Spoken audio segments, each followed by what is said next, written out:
Okay, so nahuman namin karon na sa among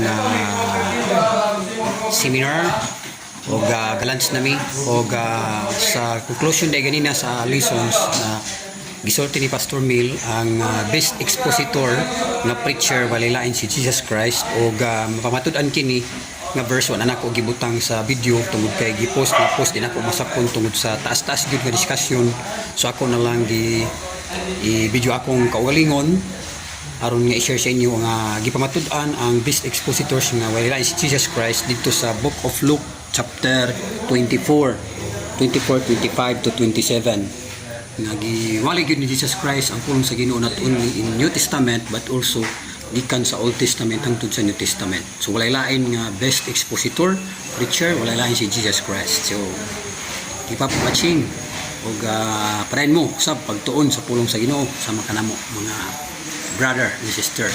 So among igsoon na rin si Pastor Gilbert nag-exercise na siya. Kaway-kaway. Exercise siya kay layo iya hangga uli ano niya kagayan na Oro City. So okay, mayong udto sa tanan kaon sa mi mo ni favoritos mga pastor kaon sila ato na to mga igsoon diri tulat sila sa litson manok.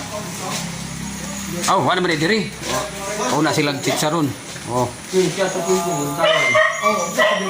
Sige bye bye.